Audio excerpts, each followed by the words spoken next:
أستغفر الله العظيم الذي لا إله إلا هو الحي القيوم وأتوب إليه. أعوذ بالله من الشيطان الرجيم. بسم الله الرحمن الرحيم. السلام عليكم ورحمة الله وبركاته. Waalaikumsalam warahmatullahi wabarakatuh.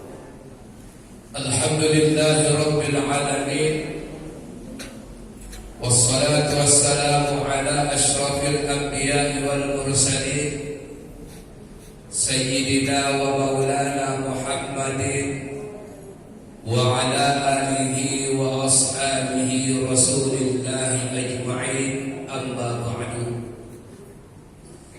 سبحانك لا علم لنا إلا ما علمتنا إنك أنت العليم الحكيم. لا حول ولا قوة إلا بالله العلي العظيم. قال الله تعالى في القرآن العظيم: أعوذ بالله من الشيطان الرجيم. بسم الله الرحمن الرحيم. يا أيها الذين آمنوا اتقوا الله ولتنظر نفس ما قدمت لغد واتقوا الله إن الله خبير بما تعملون. وقال تعالى في آية أخرى: أعوذ بالله من الشيطان الرجيم. بسم الله الرحمن الرحيم. والعصر إن الإنسان لفي خسر إلا الذين آمنوا وعملوا الصالحات وتواصوا بالحق وتواصوا بالصبر. صدق الله العظيم. Yang kami hormati, kami muliakan BKM Masjid Saksi Kota Tanjung Balai. Yang kami hormati, kami muliakan paduka bapak-bapak, ibu-ibu, saudara-saudari jamaah salat zuhur yang dimuliakan oleh Allah Subhanahu wa taala. Mari kita memuji Allah Subhanahu wa taala di atas segala nikmat yang diberikan Allah kepada kita, baik berupa nikmat kesehatan, kesempatan dan keringanan langkah, sehingga kita dapat melangkahkan kaki kita bersama di masjid yang mulia ini dalam memenuhi kewajiban kita kepada Allah Subhanahu wa taala, yaitu melaksanakan salat zuhur berjamaah di masjid yang mulia ini. Karena kita memahami bahwasanya kita diciptakan oleh Allah Subhanahu wa taala ke permukaan bumi Allah ini tak lain dan tak bukan hanya senantiasa untuk mengabdikan diri kepada Allah Subhanahu wa taala. Karena hasil dari pengabdian yang kita laksanakan pada saat sekarang ini di kehidupan di dunia Allah Subhanahu wa taala yang singkat ini, mudah-mudahan nanti bisa menolong kita tatkala dihadapkan nanti pertanyaan-pertanyaan di alam kubur tentang seputar kehidupan kita, serta nanti di saat dihadapkan di mahkamah pengadilan Allah, yang pada waktu itu tak bergunanya lagi anak, tidak bergunanya lagi harta, pangkat dan jabatan yang selama ini kita bangga-banggakan di dalam kehidupan di dunia ini. Tak lain yang bisa menolong kita adalah manakala kita pergunakan nikmat yang diberikan Allah ini untuk senantiasa mengabdikan diri kepada Allah Subhanahu wa taala dengan dasar-dasar keikhlasan kita kepada Allah di saat menjalankan perintah ini. Insya Allah inilah yang diharapkan nanti untuk sebagai penolong kita di hadapan Allah Subhanahu wa taala. Amin ya Allah ya Rabbal alamin. Selanjutnya salawat berangkaikan salam kita persembahkan kehadiran roh junjungan Adam Baginda Muhammad Rasulullah sallallahu alaihi wasallam dengan memperbanyak bersolawat kepada Baginda Rasul serta istiqomah menjalankan setiap ajaran yang dibawa Rasul sebagai uswah dalam kehidupan ini. Mudah-mudahan nanti kelak kita mendapat syafaat daripadanya di yaumil qiyamah kelak. Amin ya Allah ya rabbal alamin. Bapak Ibu jamaah yang dimuliakan oleh Allah Subhanahu wa taala, alhamdulillah kita bersyukur kepada Allah Subhanahu wa taala. Hari ini kita berada di 17 Ramadan 1443 Hijriah. Itu tandanya sudah separuh Ramadan ini kita jalani, kita lalui di dalam bulan suci Ramadan ini. Kita berharap dengan amal ibadah Ramadan yang kita kerjakan pada saat sekarang ini, dan saat sekarang ini sudah menuju tahap yang kedua, maghfirah, ampunan dari Allah Subhanahu wa taala. Diharapkan dengan melakukan amal ibadah kita ini, mudah-mudahan Allah Subhanahu wa taala senantiasa mengampuni dosa-dosa kita, mengampuni setiap kesalahan yang pernah kita lakukan. Jangan dikarenakan banyaknya dosa yang kita miliki, tidak sempat kita bermohon ampun kepada Allah, akhirnya dapat menghancurkan setiap amalan ibadah yang kita kerjakan. Tetapi justru sebaliknya, di saat kita banyak bermohon ampun kepada Allah, beristighfar terhadap setiap perbuatan salah yang pernah kita lakukan, mudah-mudahan dengan ampunan tersebut Allah Subhanahu wa taala menjadikan kita senantiasa hamba-hamba Allah yang bertakwa di hadapan Allah Subhanahu wa taala. Amin. Maka oleh karena itu Bapak Ibu jamaah yang dimuliakan oleh Allah Subhanahu wa taala, setiap amalan yang kita kerjakan ini, terlebih-lebih lagi di bulan suci Ramadan yang penuh berkah, yang penuh ampunan, yang penuh maghfirah, yang penuh berbagai macam keistimewaan di dalamnya, diharapkan nanti mampu sebagai penolong kita. Jangan sampai amal ibadah yang kita kerjakan ini tertolak dikarenakan berbagai macam perbuatan yang dapat merusak amal ibadah kita. Mudah-mudahan dengan mampunya kita menjaga setiap amalan yang kita kerjakan saat sekarang ini, mudah-mudahan kita terhindar dari berbagai macam hal yang dapat merusak amal ibadah, khususnya di bulan suci Ramadan yang penuh berkah ini. Karena kita tidak menginginkan kita menjadi orang-orang yang merugi di hadapan Allah Subhanahu wa taala. Maka Allah Subhanahu wa taala mengingatkan dalam Al-Qur'an, wal 'asr, demi masa, innal insana lafi khusr, sesungguhnya manusia itu dalam keadaan merugi. Tatkala kita lalai kepada Allah, termasuklah kita golongan orang yang merugi di hadapan Allah. Tatkala diberikan Allah Ta'ala umur, tidak kita manfaatkan umur kita ini untuk melakukan berbagai macam aktivitas amal ibadah di hadapan Allah Ta'ala, termasuklah kita orang-orang yang merugi di hadapan Allah Ta'ala. Namun dilanjutkan ayat itu kata Allah, illal ladina amanu wa 'amilus solihati wa tawasaw bil haqq wa tawasaw bis sabr, kecuali orang-orang yang beriman dan mengerjakan amal ibadah, melaksanakan amal soleh, nasihat menasihati dalam kebenaran dan nasihat menasihati dalam kesabaran. Insyaallah inilah golongan orang-orang yang tidak merugi di hadapan Allah Subhanahu wa taala. Maka oleh karena itu Bapak Ibu jamaah yang dimuliakan oleh Allah Subhanahu wa taala, Rasulullah sallallahu alaihi wasallam mengingatkan kepada kita dalam sebuah sabdanya yang terdapat di dalam kitab Nasahi wal Ibad karangan Imam An-Nawawi radhiyallahu anhu. Rasulullah sallallahu alaihi wasallam bersabda, sittatu asya tuhbitul a'mal. Ada 6 perkara yang dapat merusak amal ibadah kita. Ada 6 perkara yang dapat merusak amal ibadah kita.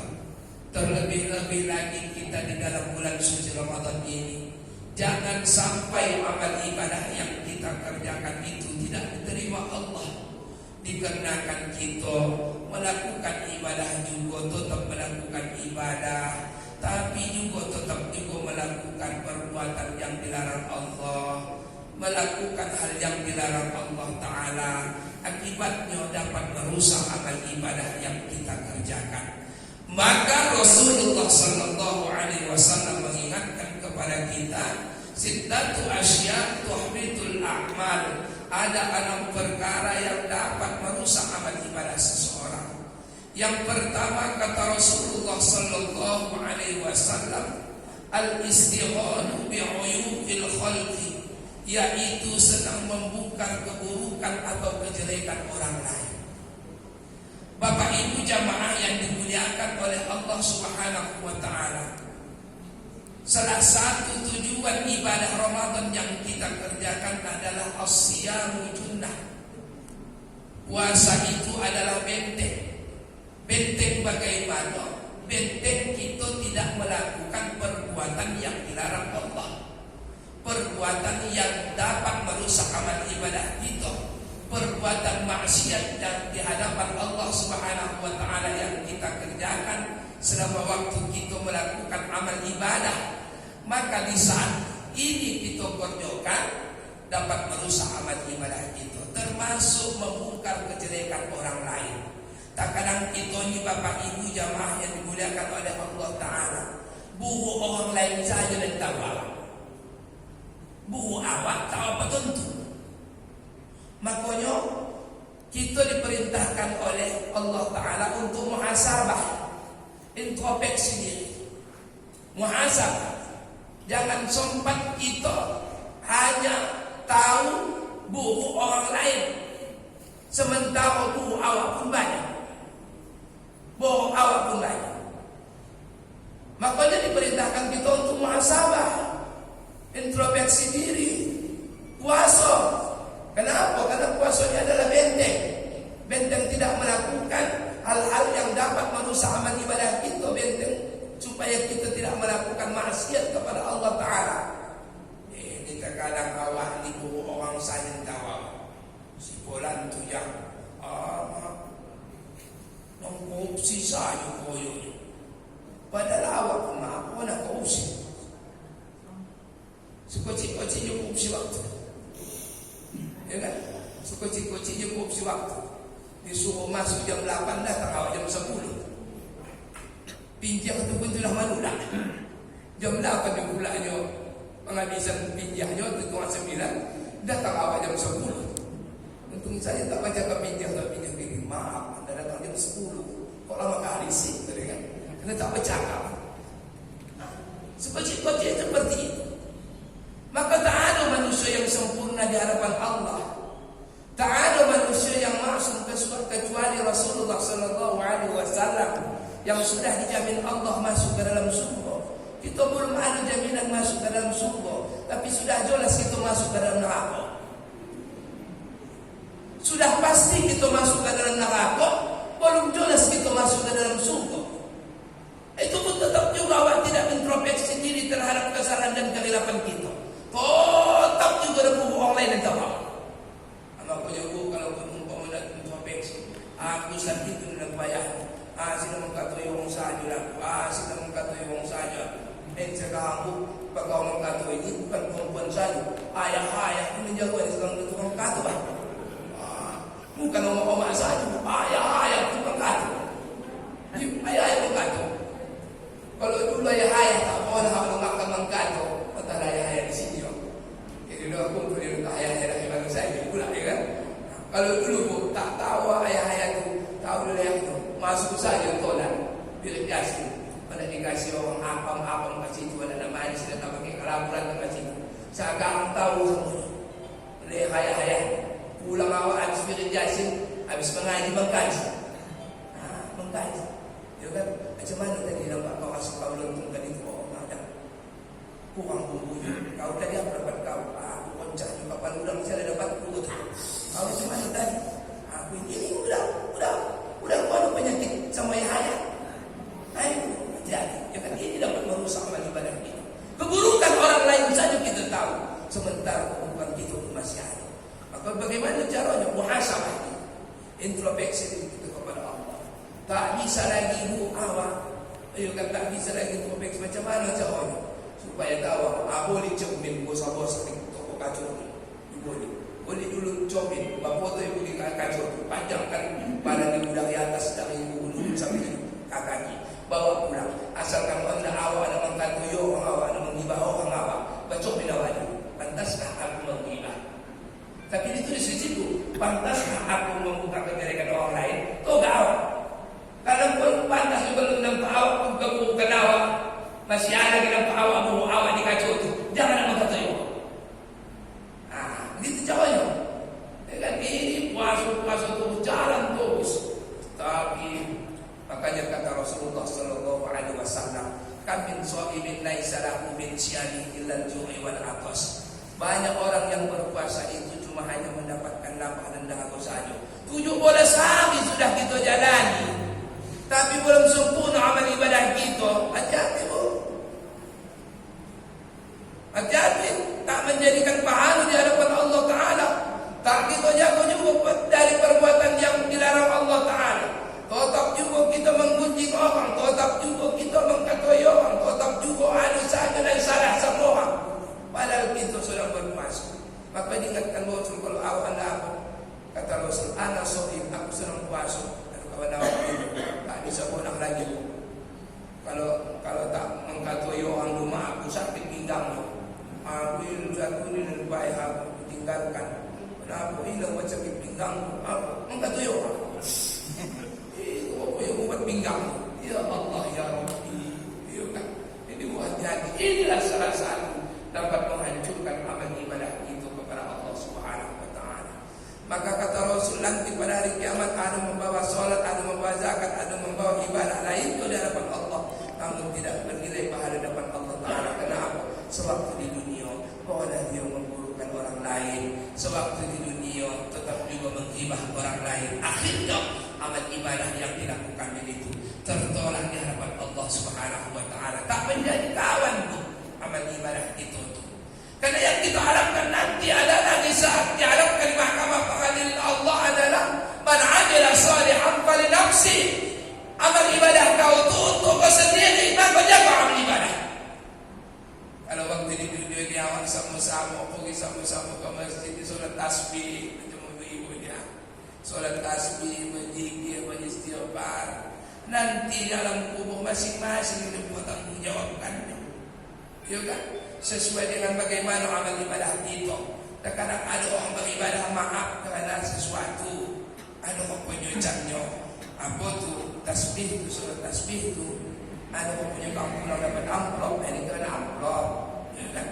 Habis dia dengan aku ceramah, tak apa amplop pun keterima. Dia kan tak apa amplop pun keterima. Tak apa amplop. Nah, ini dia itu jamaah. Maka jangan sekali-kali kita dapat melakukan perbuatan yang dilarang oleh Allah Subhanahu wa taala, termasuk ghibah. Maka salah satu perbuatan yang dapat merusak amal ibadah kita adalah ghibah. Apakah ada ghibah itu diperbolehkan dalam Islam? Ada. Contoh, saya contohkan. Umpamanya orang menjadi saksi, dia betul-betul saksi dan pula nyawa. Itu saksi awak pergi awak ke kantor polisi, memang ada awak. Minta maaf aku pak, saya mau mengadu, mamahnya mengadu pemimpin aku, dan hadapan anakku bayar. Asalkan pulang dari laut, doh nak kena tinju. Pokoknya lagi jadi pemain tinju. Asalkan pulang dari laut, doh nak kena tinju. Tu sebelah kanan biru. Pulang ke laut dari muka, pasang kuning bulan muka lagi, pulang ke laut.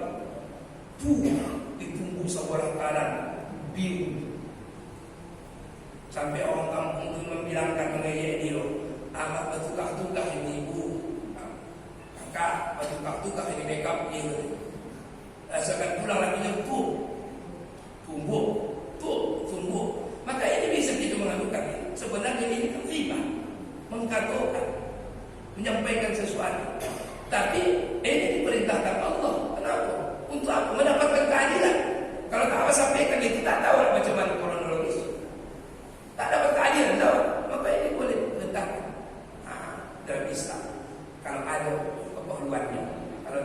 keluar dari ini menjadi hal yang buruk di hadapan Allah Subhanahu wa taala. Selanjutnya yang kedua, Bapak Ibu jamaah yang dimuliakan oleh Allah Subhanahu wa taala, wa qiswatul qalbi. Wa qiswatul qalbi artinya adalah berhati kosati. Wa qiswatul qalbi kosati. Tak mau mendengarkan pendapat orang lain. Gigi. Tuh anda mau mendengarkan nasihat orang lain. Nasihat saya yang mana didengarkan. Gigi. Tuh anda mendengarkan masukan orang lain. Asalkan dibilangkan sama dia, begini Pak, cocok ini Pak, salah ini Pak. Dia tak tahu. Ini gigi boleh. Kosati. Dia tak tahu. Macam kau saja yang duluan naik sama daripada aku sudah 80 tahun umur, aku dah 70 tahun umur. Duluan aku makan asam garam dari kau. Kadang-kadang orang tua begitu. Karena begitu orang tua. Duluan aku hidup di dunia ini. Duluan aku makan asam garam daripada kau. Kata kawan ni, asal dia bulan muda ni. Oh patut dah wadah cincin betul lah. Kami makan garam. Kan? Aduh, gigit. Termasuk kita di Tanjung Balai ni, kita katakan kita di Tanjung Balai baik gigi. Sampai pun lah kapal sedan kesedakan. Dibuat lampu merah. Dibuat pakai orang gigi tu ni. Lampu merah. Di jalan 5 Bonjol tu, ya kan? Lampu merah. Kalau kita di Tanjung Balai ni lampu merah, ini malu. Kalau orang lain, kalau orang dari luar datang ke Tanjung Balai ni, maka bingung melihat itu. Apalagi di muka mobil lama, orang keluar. Kalau berhenti, datang luar itu orang keluar. Kalau pada lampu merah kata orang itu orang kampung, orang Tanjung Balai. Maju. Awak nak maju dia berhenti. Awak bilang pula, woi, biji batu kau tu, tak nampak kau lampu merah. Kawan tadi bukan itu bingung. Lampu merah berhenti. Ini lampu merah maju. Ini gini tu. Ini gini. Apalagi terlebih-lebih lagi dalam melakukan ibadah kepada Allah. Ya ayyuhalladzina amanu kutiba alaikumusiyam. Hai orang-orang yang beriman, diwajibkan atas kamu puasa. Ada nama awak orang umat Islam balobin. Dia kan tak puasa. Minum di umpama apa itu hadalan. Bilangkan, kenapa tak puasa? Pasti dia apa ni? Aku kan bukan golongan orang yang dipanggil Allah tu betul. Dan dipanggilkan orang yang beriman. Ada gigi. Pokoknya nanti ditempatkan orang yang gigi itu adalah di dalam neraka sa'ir. Artinya dalam neraka orang yang tak mendengarkan nasihat orang lain. Ya, kalau untuk kebaikan dengarkan saja. Ya, ini tidak mendengarkan nasihat orang lain. Puasa kenapa tak puasa? Udah 17 kemarin kita mau hasil mau puasa ada menjumpa. Pokoknya ada orang puasa ni nak kayu. Pokoknya ada orang sembahyang tarawih ni nanti dikasih pokoknya hadiah dari BKM masjid. Ini gini. Padahal jangan mati besok. Ini juga dah bawa. Agama ini juga dah ada persembahkan. Mati dia masuk ke masjid umpama disembahyangkan. Takkan mungkin orang bilang, wah ini waktu hidup. Ini jangan kita sembahyangkan ini kita pulang itu. Takkan mungkin pulang bayar. Kan? Takkan mungkin pulang bayar. Kalau gigi lantaknya ke situ untuk dia jadi. Maka kata Allah tadi, man amila sholihan fali nafsi. Amal ibadah itu untuk diri kau sendiri, silakan. Makanya kalau masih awak mau masih mendengarkan perintah Allah, seruan Allah Subhanahu wa taala, berarti hati kita itu penuh puas.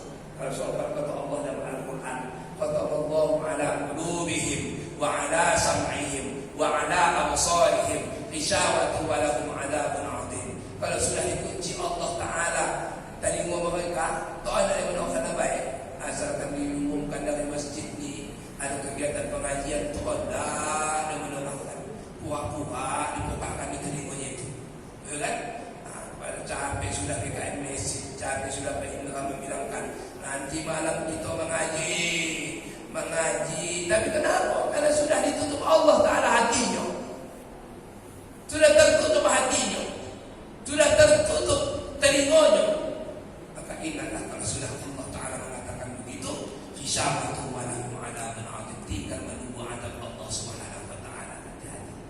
bersyukur kita, ya, tidak terjadi hal tersebut dalam kehidupan kita. Selanjutnya Bapak Ibu jamaah yang dimuliakan oleh Allah Subhanahu wa taala, wa hubbud dunya. Yang dapat merusak amal ibadah kita itu adalah wa hubbud dunya, terlalu cinta kepada dunia. Apa menyebabkan terlalu manusia ini takut kehilangan dunia? Pertama, dia takut kehilangan hartanya. Takut dia kehilangan hartanya. Tak ada bersedekah, ya kan? Tak ada bersedekah, tak ada berinfak, padahal hartanya banyak. Bak, berimpaklah bak. Namanya takut aku deh. Ini harus kita satu-satunya. Padahal tak ada pun kita jumpai orang yang berimpak, orang bersedekah miskin. Ya bu, kalau sempat ada kita jumpai orang yang bersedekah, orang yang berimpak miskin, pasti orang itu ada berimpak. Malah justru sebaliknya, orang yang berimpak tu, kata Allah Taala, "Matsalul ladzina yunfiquna amwalahum fi sabilillah kamatsali habbatin ambatat sab'a sanabila fi kulli sunbulatin mi'atu habbah." Orang yang menafkahkan hartanya di jalan Allah seperti sebuah tangkai padi, ya kan? Sebuah butir padi. Satu butir ini menghasilkan sebuah tangkai, sebuah batang, dan setiap batangnya ini akan menghasilkan beribu tangkai, dan setiap tangkainya ini pula menghasilkan beribu-ribu butir pula. Inilah perumpamaan yang diberikan Allah Ta'ala nanti pada hari kiamat, balasan bagi orang yang mau menafkahkan hartanya di jalan Allah Subhanahu wa Ta'ala. Ya kan? Kalau ada harta infakkan, banyak pula harta infakkan untuk apa? Untuk kemaslahatan dunia dan akhirat. Kenapa? Karena bahwasanya harta yang kita miliki itu adalah titipan Allah, amanah yang diberikan Allah kepada kita, yang harus kita berikan, yang harus kita sampaikan kepada yang berhak, yang berhak untuk menerimanya. Inilah itu. Kenapa orang takut cinta dunia? Karena kehilangan harta. Kenapa orang takut? Kenapa orang takut kehilangan dunia?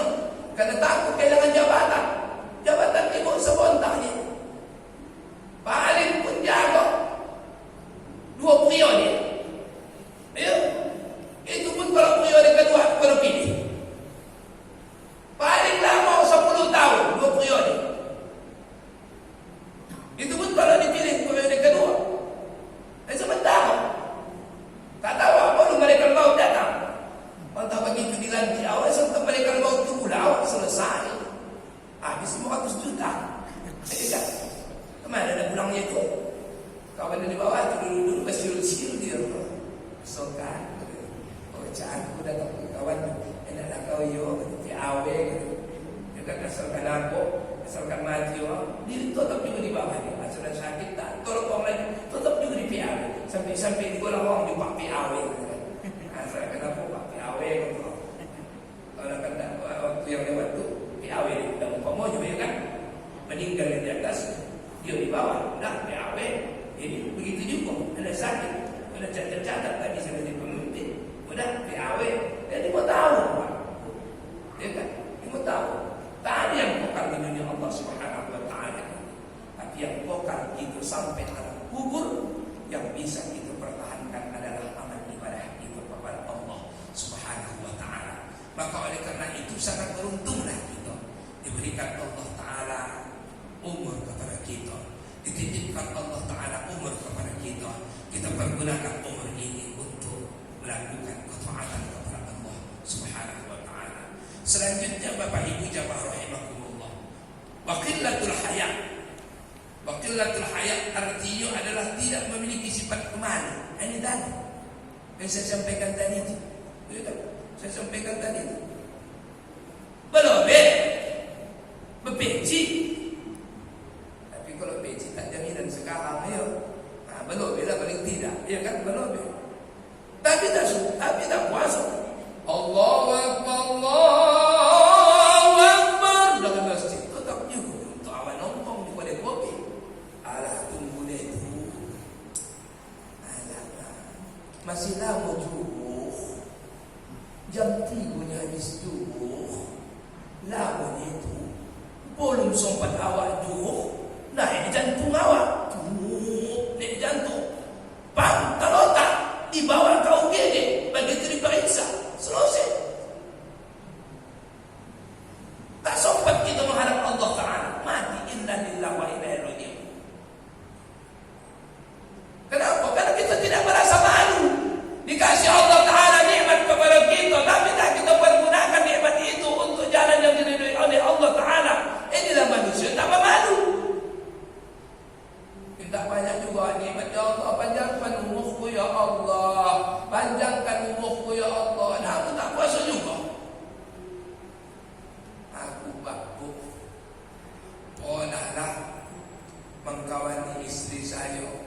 belanja ke pajak. Jadi untuk laku tempat parkiran. Pokoknya di situ ada abang-abang beca. Maaf Pak Bu, belobe. Ya. Kupikir non tahan pola dibawa diambilnya dari jok keretonya ini, dari jok becanya ini. Aku pikir mana baca Quran, aku pikir mana baca buku agama. Rupanya dan diambilnya itu botol aqua di situ.